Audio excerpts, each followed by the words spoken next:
27 अक्टूबर 2014 हरियाणा के सोनीपत जिले के गोहाना में सुबह का वक्त था और हर रोज की तरह शहर अपनी रफ्तार पकड़ चुका था। कुछ लोग सुबह सुबह अपनी ड्यूटी पर जा रहे थे तो कुछ दुकानदार अपनी दुकानों के शटर उठा रहे थे। इसी हलचल के बीच पंजाब नेशनल बैंक की ब्रांच में भी रोजमर्रा की एक्टिविटीज शुरू हो चुकी थी। जैसे ही सुबह बैंक का दरवाजा खुलता है, एक एक करके बैंक एम्प्लॉयज दाखिल होने लगते हैं।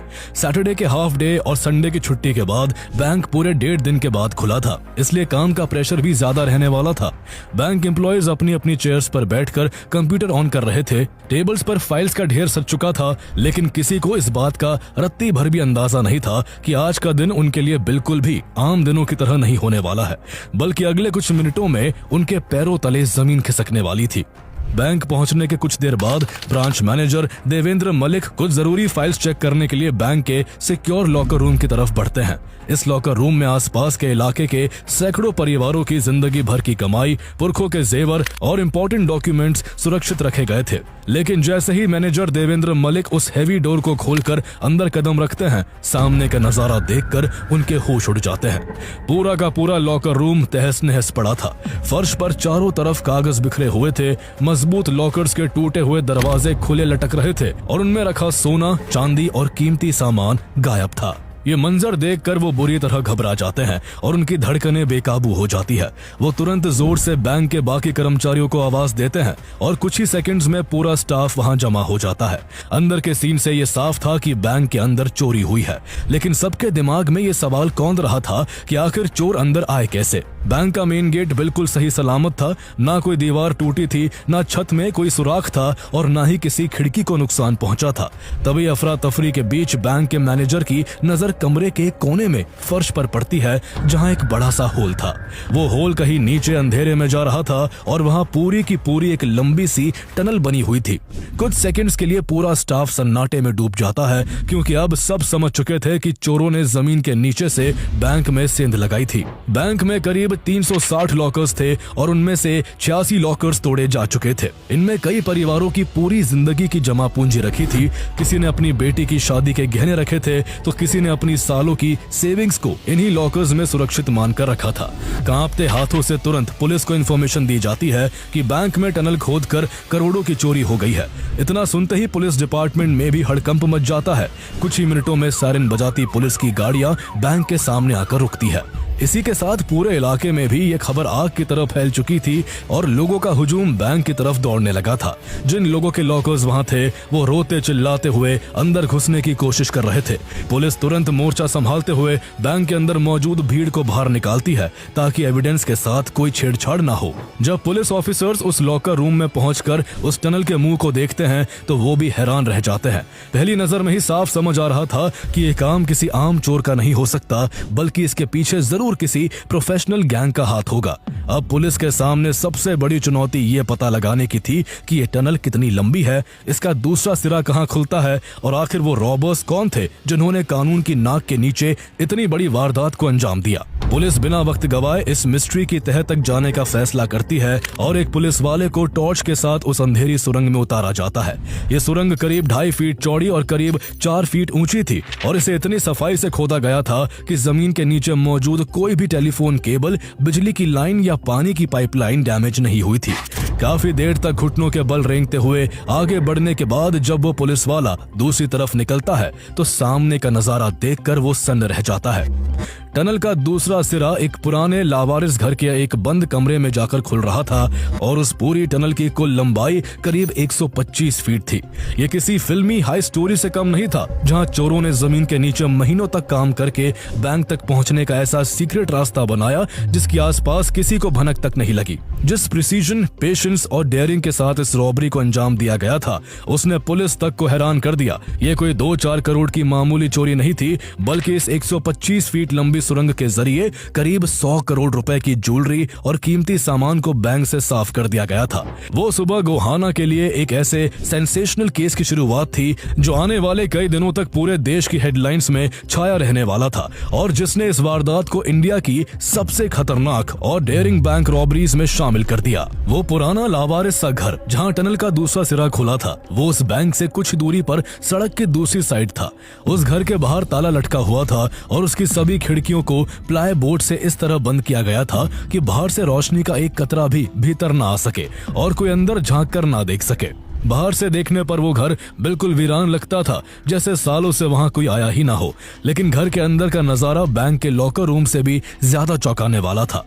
घर के एक कमरे का फर्श खोदकर टनल की शुरुआत की गई थी। कई प्लास्टिक बैग्स में वो मिट्टी भरी हुई थी जो सुरंग खोदने के दौरान निकली थी।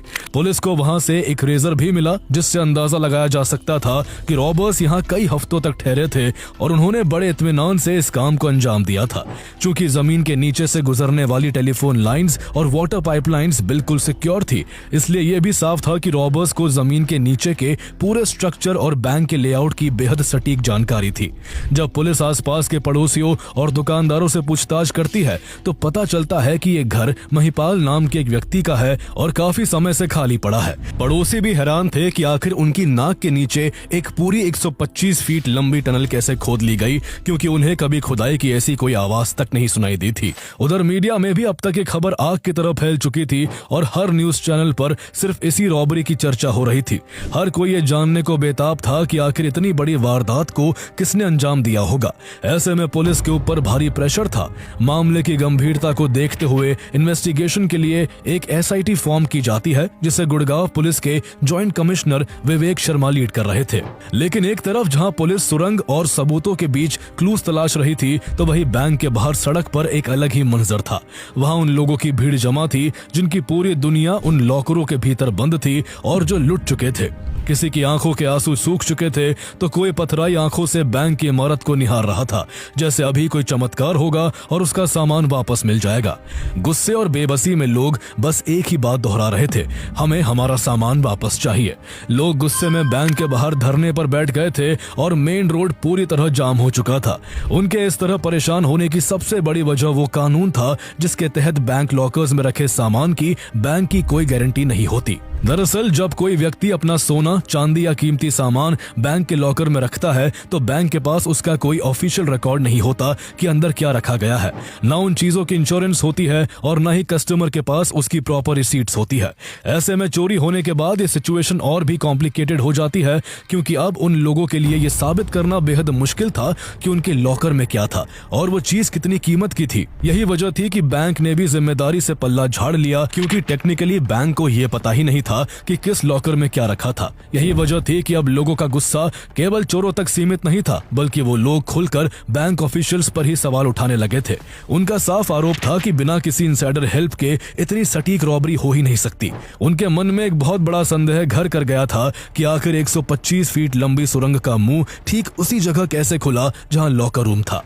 लोगों के शक को और भी मजबूती तब मिली जब यह बात सामने आई कि लुटेरों ने बड़ी ही चालाकी से सिर्फ उन्हीं लॉकरों को निशाना बनाया था जिनमें भारी मात्रा में ज्वेलरी रखी हुई थी। इसके अलावा पीड़ित लोगों ने बैंक पर गंभीर लापरवाही के आरोप भी लगाने शुरू कर दिए। नियमों के मुताबिक ऐसे लॉकर रूम्स के फ्लोर में कंक्रीट के साथ स्टील प्लेट्स का इस्तेमाल होता है ताकि कोई नीचे से सेंध ना लगा सके, लेकिन यहाँ ऐसा कोई इंतजाम नहीं था। यही वजह थी कि रॉबर्स उस कमजोर सी कंक्रीट को तोड़कर अंदर पहुंच गए थे।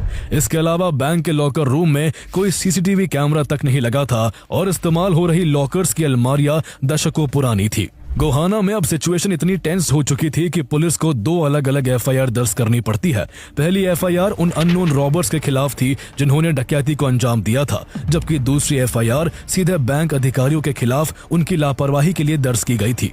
इसके बाद हरियाणा पुलिस अलग अलग 7 टीम्स बनाती है जिन्हें न सिर्फ बैंक के पास के इलाकों में बल्कि आसपास के करीब 20 गांवों में भी चोरों की छानबीन के लिए भेज दिया जाता है। लेकिन सबसे बड़ी मुश्किल ये थी कि पुलिस के पास ना तो किसी आरोपी का चेहरा था, ना नाम और ना ही कोई क्लियर क्लू।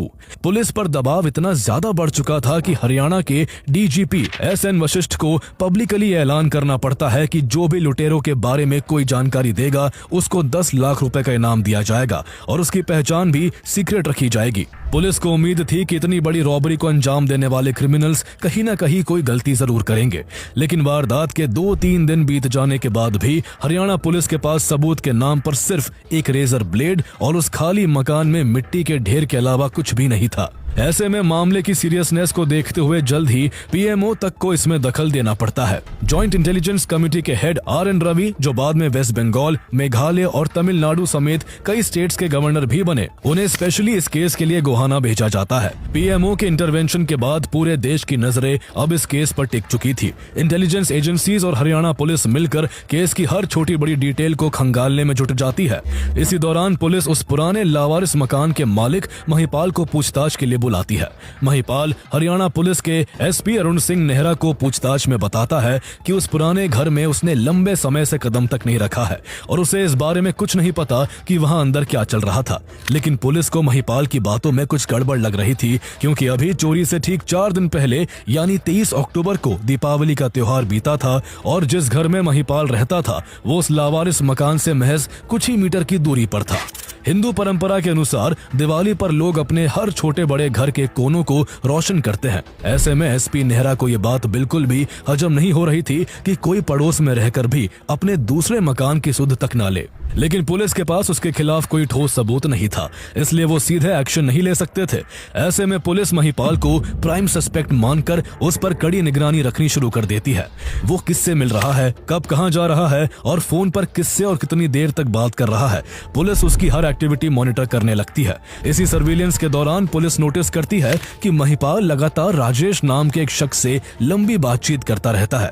लेकिन पुलिस अब भी किसी बड़े सुराग का इंतजार कर रही थी। और फिर वारदात के ठीक 3 दिन बाद यानी 29 अक्टूबर की रात पुलिस के पास एक ऐसी कॉल आती है जो इस पूरे केस की दिशा बदल कर रख देने वाली थी। कॉल करने वाला सोनीपत के कटवाल गांव का रहने वाला था, जो गोहाना बैंक से महज 5 किलोमीटर दूर था। वो पुलिस को बताता है कि उसके कटवाल गांव का एक आदमी, जो आमतौर पर बेरोजगार और आवारा घूमता था, वो शराब के नशे में धुत होकर अपने दोस्तों के सामने बड़ी बड़ी ढींगे हाँक रहा था। नशे की हालत में उसने ये तक कह दिया था कि जिस गोहाना बैंक रॉबरी के पीछे पुलिस लगी हुई है उसे हमने ही किया है और पुलिस चाहे जितना दम लगा ले हमें कभी नहीं पकड़ पाएगी। इतना ही नहीं, मुखबिर ये भी बताता है कि गांव का एक और लड़का इस रॉबरी में शामिल था। ऐसा पॉसिबल था कि ये सिर्फ शराब के नशे में की गई हवाई बात हो, लेकिन केस ऐसे मोड़ पर पहुंच चुका था जहां पुलिस किसी भी छोटी लीड को नजरअंदाज करने का रिस्क नहीं ले सकती थी। इसलिए बिना एक पल गवाए पुलिस की एक टीम उसी रात कटवाल गाँव के लिए रवाना कर दी जाती है। पुलिस कटवाल गाँव में दबिश देकर तुरंत उन 2 लड़कों को उठाती है जिनका नाम मुखबिर ने लिया था। उनमें से एक का नाम सुरेंद्र उर्फ काला और दूसरे का नाम बलराज था। शुरू में वो दोनों पुलिस को गुमराह करने की कोशिश करते हैं, लेकिन जब पुलिस सख्ती से पूछताछ करती है तो उनकी हिम्मत टूट जाती है। वो न केवल अपना जुर्म कबूल करते हैं बल्कि इस पूरी साजिश की ऐसी परतें खोलते हैं कि पुलिस अधिकारी भी दंग रह जाते हैं। वो बताते हैं कि इस बैंक रॉबरी का मास्टरमाइंड कोई और नहीं बल्कि उस पुराने लावारिस मकान का मालिक महिपाल है। जैसे ही महिपाल का नाम सामने आता है, पुलिस की आंखों के सामने पूरी तस्वीर साफ होने लगती है। इसके बाद पुलिस जब उन दोनों पर और सख्ती दिखाती है तो उनकी निशानदेही पर पुलिस करीब 38.91 किलो ज्वेलरी और 60,000 रुपीस कैश बरामद करने में कामयाब हो जाती है। इस दौरान वो दोनों ये भी बताते हैं कि इस चोरी में महिपाल के अलावा सतीश और राजेश नाम के 2 और लोग शामिल थे। इनमें से राजेश वही था जिससे महिपाल घंटों फोन पर बात किया करता था। अब पुलिस के सामने 3 नाम थे, महिपाल, सतीश और राजेश। लेकिन राजेश को पुलिस की कार्रवाई की भनक लग चुकी थी, इसलिए वो फरार हो चुका था। सतीश को भी पता लग चुका था कि बलराज और सुरेंद्र को अरेस्ट कर लिया गया है और चोरी का माल भी बरामद कर लिया गया है। इसलिए वो घबराकर महिपाल को फोन कर सारी बात बताता है। चूंकि पुलिस ने महिपाल के नंबर को ट्रेसिंग पर लगा रखा था, इसलिए जैसे ही वो महिपाल को फोन लगाता है, शाम को फोन ट्रेसिंग के आधार पर पुलिस गोहाना की ही एक आउटर कॉलोनी से उसे भी दबोच लेती है। अब अगला नंबर महिपाल का था, जो अपने साथियों की गिरफ्तारी की खबर से घबराकर छिपता घूम रहा था। उसे अंदाजा हो गया था कि अब कानून की पकड़ से बचना नामुमकिन है। बदनामी के डर और करोड़ों के सामान के हाथ से निकल जाने के सदमे में महिपाल एक खौफनाक कदम उठा ले